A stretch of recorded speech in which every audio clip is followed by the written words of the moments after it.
குங்குமம் தொட்டால் ஒட்டிக்கொள்ளும் தன்மை, நெற்றியில் இட்டால் புண்ணாகாது உண்மை. பல வண்ண கலர்களின் பெருமை, இதுதான் ராஜாத்தி குங்குமத்தின் மகிமை. ராஜாத்தி குங்குமம் வைத்தால் அதிர்ஷ்டம் உங்களை தேடி வரும். 30 ஆண்டுகளாக மக்களின் நன்மதிப்பையும் பாராட்டுகளையும் பெற்றது. பெண்களின் அழகுக்கு அழகு சேர்ப்பது ராஜாத்தி குங்குமம். தமிழகமெங்கும் அனைத்து கடைகளிலும் கிடைக்கும். For trading enquiry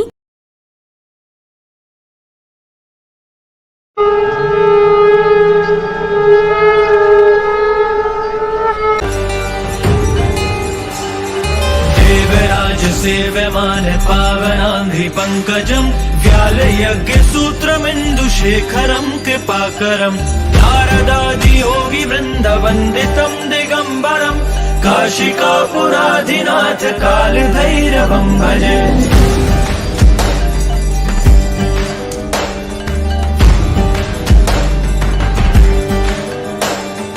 भानुकोटि भास्वरं भवाब्धितारकं परं नीलकण्ठमिप्सितार्थदायकं त्रिलोचनं कालकालमम्बुजाशमक्षशूलमक्षरं काशिकापुराधिनाथ कालभैरवं भजे।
ராஜாத்தி குங்குமம் தொட்டால் ஒட்டிக்கொள்ளும் தன்மை, நெற்றியில் இட்டால் புண்ணாகாது உண்மை.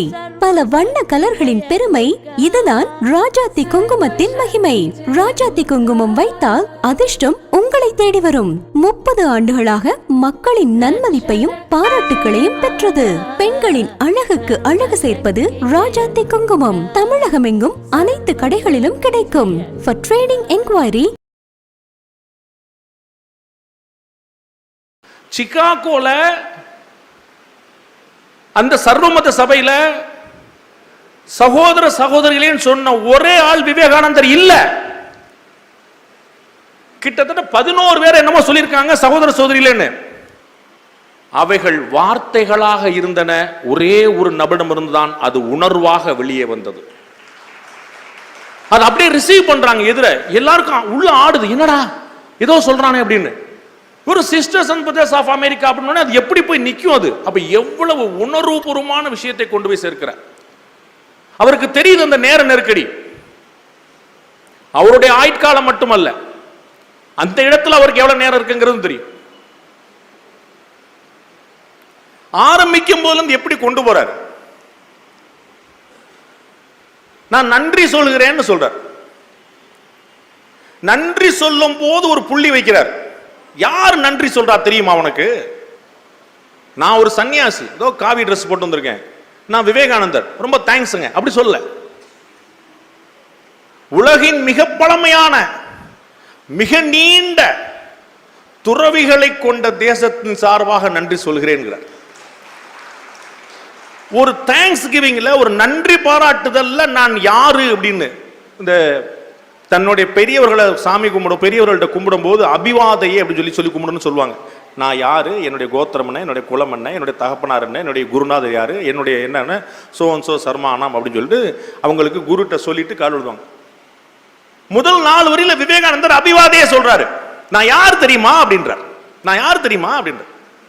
வெறும் விவேகானந்தர்டா, ஒரு சன்னியாசி இல்லடா. உலகின் மிக நீண்ட மிகப்பெரிய பாரம்பரியம் மிக்க துறவிகளின் தேசம். நாகரிகம், பணக்கார நாடு, பெரிய நாடு சொல்லிருக்கலாம்ல. மதத்தினுடைய அடிப்படை தத்துவம் என்ன அப்படிங்கிற அந்த கடைசியில் அங்க ஒரு வரியில் இருக்கு பாருங்க. சமயத்தை உணர்வதை அறிவின் ஆதாரமாக விளங்க வேண்டும். அது மதப்பெரியவர்களுடைய கூட்டம். மதப்பெரியவர்கள் தத்துவ அறிவியலாளர்களாக இருந்திருப்பார்கள், தத்துவ ஞானிகளாக கூட இருந்திருக்கலாம். தத்துவ துறவியாக வந்திருக்கிறேன் நான் அப்படின்னு சொல்லி சொல்றார். பீக் ஆஃப் மென்டல் மெச்சூரிசம், அது உச்சம். அது முதல் வரியில சொல்றார், அப்பேற்பட்ட பாரம்பரியம் மிக்க மிக நீண்ட துறவிகளோட தேசத்தில் வந்திருக்கிறேன். ஒரு 4 நன்றி சொல்றார். ஒன்னொன்னும்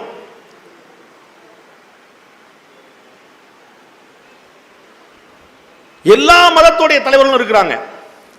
இந்து மதத்திலேயே வேற வேற பிரிவை சேர்ந்த தலைவர்களா இருக்கிறாங்க. முதல் நன்றி சொல்லியாச்சு.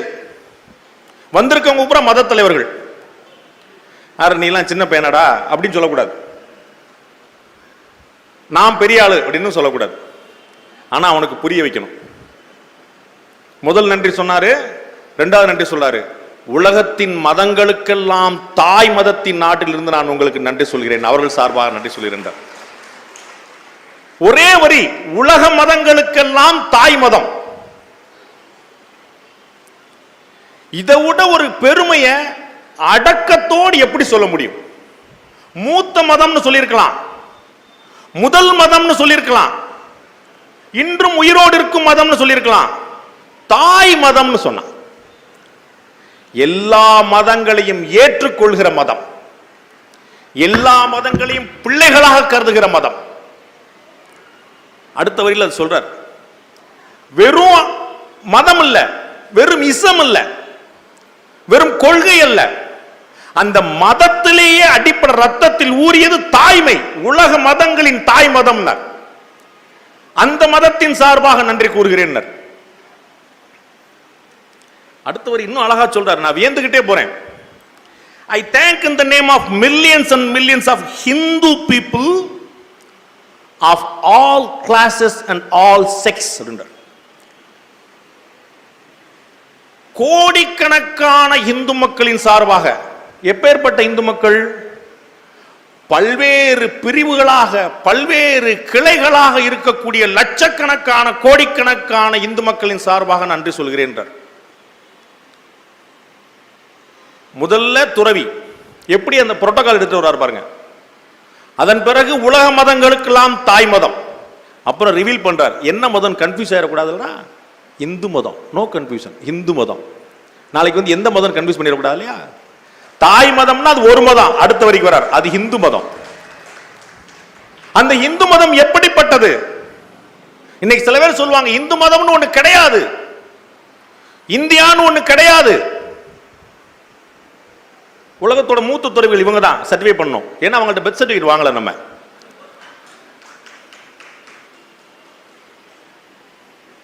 விவேகானந்தர் சொல்றாருங்க, 100 ஆண்டுகளுக்கு முன்னாடிங்க, 150 ஆண்டுகளுக்கு முன்னாடிங்க, பல்வேறு பிரிவுகளாகவும் பல்வேறு கிளைகளாகவும் விரிந்து கிடக்கிற கோடிக்கணக்கான மக்கள் கொண்ட இந்து மதத்தின் சார்பாக என்றார்.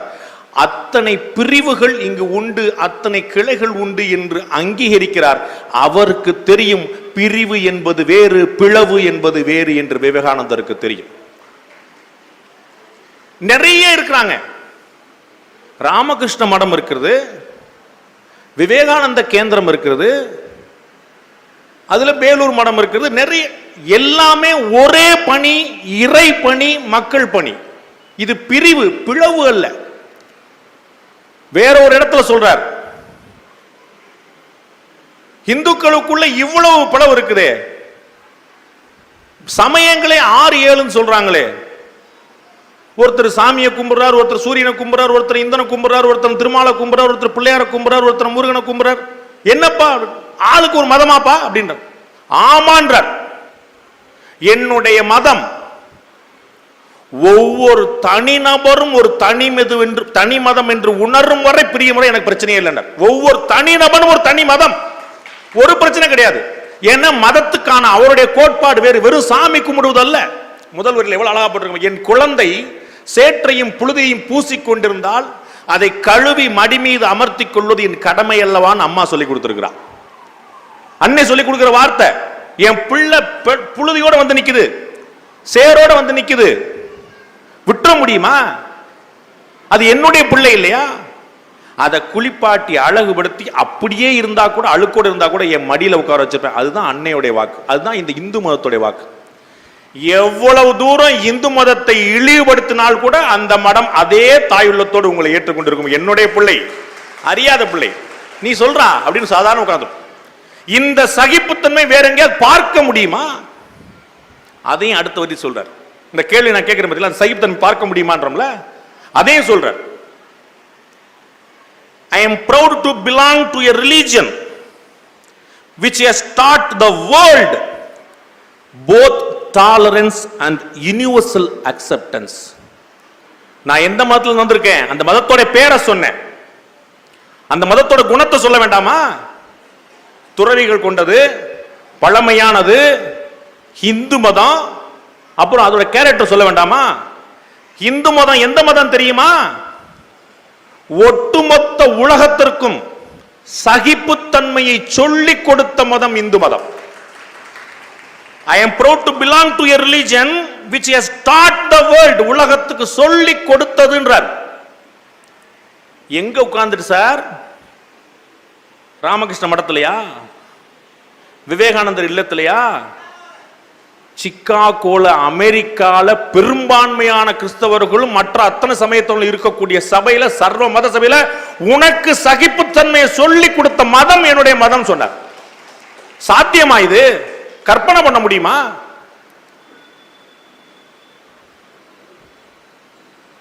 முரளி சார் சொன்னாங்க, சாமி கிட்ட பாண்டேக்கு நிறைய சக்தி கொடுக்கணும், நீங்கள்லாம் தான் அவருக்கு ஆசீர்வாதம் பண்ணணும், பாண்டேக்கு நிறைய சக்தி தேவைப்படுது, நாமெல்லாம் வேற மாதிரி முயற்சி பண்ணுறோம் இந்த விஷயத்தை கொண்டு போகிறதுக்கு.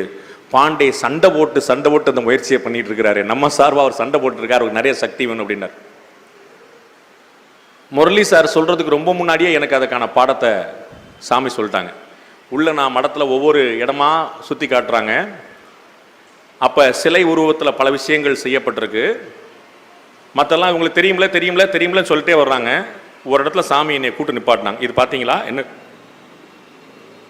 ஒரு விவேகானந்தர், 3 குரங்குகள். விவேகானந்தர் கையில் குச்சியோடு நிற்கிறார், குரங்குகள் தெரித்து ஓடுகின்றன. இது என்ன சம்பவம்? அது ஒரு குரங்கு வெறிபிடித்த நிலையில் விவேகானந்தரை துரத்துகிறது. அவருக்கு ஒரு அச்சம். விலங்கு நம்மலாம் சொன்னா புரியாது, அதுக்கு ஞானமும் தத்துவம்லாம் கிடையாது. நான் யார் தெரியுமா? விவேகானந்தர் வீரத்துறவின்னு சொன்னா அது தெரியாது. அது துரத்துது, ஓடுறார். 2 குரங்கு ஓடுறார், 3 குரங்கு ஓடுறார், ஓடிட்டே இருக்கிறார். எதிர ஒருத்தர் வந்து, ஹேய் எங்க ஓடுற? டக்குன்னு ஒரு சாமியார் திடீர்னு அந்த இடத்துல பிரத்யட்சம் வர, நில்லு அப்படின்றார். அப்படியே பார்த்து நிற்கிறார். என்னாச்சு? தீமையை எதிர்கொள் அப்படின்றார். விவேகானந்தர் அப்படியே திரும்பி நிற்கிறார். 10-15 குரங்கள் ஓடி துரத்தி வருது. ஒரு விவேகானந்தர் கையெடுக்கல, கல்லெடுக்கல, கம்பெடுக்கல, திரும்பி பார்க்கிறார். அத்தனை குரங்களும் பிரேக் போட்டு நிக்குது. அப்படி ஒரே ஒரு பார்வை, அத்தனை குரங்கு அப்படி அப்ஸ்கேண்ட் ரிவர்ஸ்ல ஓடு. துரத்தி கொண்டே இருந்தால் ஓடிக்கொண்டே இருக்க வேண்டியதுதான். ஓடுவதை நிறுத்தி திரும்பி பார்த்தால் துரத்தியவர்கள் காணாமல் போவார்கள். நமக்கு வேற பெரிய தத்துவம் இல்லை, இங்கதான் இருக்குது. நம்ம ஒண்ணுமே செய்யல, துரத்துறவங்கள்ட்ட திரும்பி பார்த்து, என்ன பாஸ் வாங்க, என்ன தத்துவம் சொல்ல போறீங்க, வாங்க பேசுவோம். நீங்க என்ன சொல்றீங்க, எங்க மதம் என்ன சொல்லுது, பேசுவோம் வாங்க, அவ்வளவுதான். நம்ம சண்டை எல்லாம் போடல, யாரையும் நம்ம வம்புக்கெல்லாம் இருக்கிறோம். அவர்கள் வம்போடு வரும்போது கூட நம்ம அன்போடு நிக்கிறோம். வாங்க சொல்லுங்க, உங்க கதையை சொல்லுங்க. அதுக்கு மேல கதை சொல்ல முடியாதுல்ல. நான் 100 கேள்வி கேட்பேன்ல, என்ன கதை சொன்னா 10 கேள்வி கேட்டுருவேன்ல. நான் சொல்லல இவ்வளவும். எனக்கு யார் தத்துவம்? எனக்கு வேதம் சொல்லி இருக்கிறது, என்னுடைய மதம் சொல்லி இருக்கிறது, என்னுடைய விவேகானந்தர் சொல்லி கொடுத்திருக்கிறார். எனக்கு சொல்லுவேன்ல, உலகத்துக்கெல்லாம் சகிப்புத்தன்மையை சொல்லி கொடுத்த மதம் என்று அந்த இடத்தில் சொல்கிறார். இன்று நமக்கு சகிப்புத்தன்மையை சிலர் சொல்லிக் கொடுத்து கொண்டிருக்கிறார்கள். உங்களுக்கு சகிப்புத்தன்மையே இல்லை. ஒரே ஒரு முறை திரும்பி பார்த்தால் இந்த கதி. சகிப்புத்தன்மை மட்டுமல்ல, சகிப்புத்தன்மையில கூட அவர் சரி தப்புங்கிற சென்ஸ் வந்துருது. நீ சரியில்லை, நான் உன்னை சகிச்சுக்கிறேன் அப்படின்னா டாலரன்ஸ் அப்படின்னாலே, சகித்துக் கொள்வது அப்படின்னாலே ஒரு சமரசமும் சேர்ந்து வந்துடுது. அதுக்கு அடுத்த வார்த்தை போடுறாரு, உலகத்துக்கு சகிப்புத்தன்மையை சொல்லி கொடுத்த மதம் அண்ட் யூனிவர்சல் அக்செப்டன்ஸ் அப்படின்றார். உலகத்துக்கு ஒட்டுமொத்த உலகத்தையும் ஏற்றுக்கொள்ளும் தன்மையை சொல்லி கொடுத்த மதம். வெறும் சகிப்புத்தன்மை மட்டுமல்ல, அதை ஏத்துக்கிறேன். எனக்குள்ள 1000 பாகுபாடு, என்னுடைய 5 விரல்கள் ஒன்று போல் இருப்பதில்லை, என்னுடைய அண்ணன் தம்பி ஒன்று போல் இருப்பதில்லை, எனக்குள் 1000 முரண். ஒரே தகப்பனுக்கும் தாய்க்கும் பிறந்த 5 பிள்ளைகள் 5 திசைகளாக இருப்பார்கள். அதை நான் புரிந்து கொள்கிறேன். வேறு வேறு மதம், வேறு வேறு வழிபாட்டு முறை, வேறு வேறு நாடு, முழுமையாக புரிந்து கொள்கிறேன். சகிப்புத்தன்மை மட்டுமல்ல, உங்களை நீங்களாகவே ஏற்றுக்கொள்ளும் தன்மை. அங்க ஒரு இடத்துல பிரச்சனையே வருது. ரிலிஜியஸ் கான்ஃபிளிக்ட் எங்க வருது? என் மதம் பெருசா உன் மதம் பெருசா வரும்போது சகிப்புத்தன்மை தேவைப்படுகிறது. எனக்கு என் மதம் பெருசு, உனக்கு ஓ மதம் பெருசுன்னா முடிஞ்சு வச்சுக்காது. இந்த யூனிவர்சல் அக்செப்டன்ஸை, இந்த ஏற்றுக்கொள்ளும் தன்மை, ஒட்டுமொத்த உலகத்தையும் உலகமாகவே ஏற்றுக்கொள்ளும் தன்மையை உலகத்துக்கு சொல்லிக் கொடுத்த மதம் அப்படின்னு விவேகானந்தர் சொல்றார். எப்பேற்பட்ட வரி பாருங்க. We accept all religions as true. உலகத்தில் எந்த மதமும் சொல்லாத வார்த்தை நண்பர்களே, எந்த மதமும் சொல்லாத வார்த்தை, எந்த மத தலைவரும் சொல்லாத வார்த்தை. We accept all religions as true. கிறிஸ்தவம், இஸ்லாம், ஜைனம், பௌத்தம் அத்தனையும் சரி, அத்தனையும் உண்மை, அத்தனையும் ஏற்கிறேன் என்று எனக்கு சொல்லிக் கொடுத்த மதம் இந்து மதம். கற்பனை பண்ண முடியுமா இத? எல்லா மதமும் உண்மை என்று சொல்கிறார். வழக்கமா ஒரு துறவிகள் என்ன சொல்லுவாங்க? நான் தான் சரி, நீ தப்பு அப்படிதான் சொல்லுவோம். எவ்வளவு நான் சரி நீயும் சரி, எனக்கு ஒன்றும் பிரச்சனை இல்லை. நீ சரி, நான் தவறு இல்லை, நானும் சரி. அதை புரிஞ்சுக்கோ. நீ சரி என்பதை ஏற்றுக்கொள்ளும் பக்குவம் எனக்கு இருக்கிறது, நான் சரி என்று ஏற்றுக்கொள்ளும் பக்குவம் உனக்கு இருக்கிறதா என்பதுதான் கேள்வி. அந்த கேள்வி வைக்கிறார்.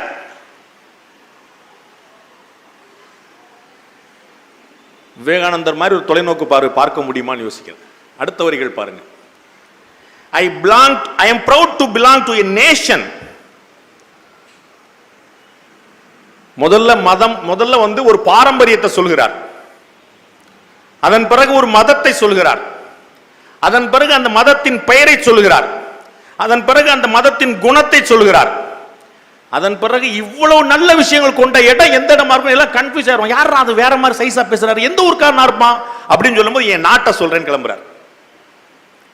I am proud to belong to a nation which has sheltered the persecuted and refugees of all religions and all nations of earth. இன்னைக்கு நாம் பேசுகிறோமே குடியுரிமை திருத்த சட்டம், அண்டை நாடுகளிலிருந்து ஆட்கள் இங்கு வரலாமா என்பதை ஏற்றுக்கொள்ளலாமா கூடாதா என்ற சட்டம். இந்த சட்டத்தை விவேகானந்தர் 1893 பேசுகிறார். குடியுரிமை திருத்த சட்டம் பற்றி விவேகானந்தர் 1893 பேசுறார். என்ன சொல்றார்? I am proud to belong to a nation which has sheltered.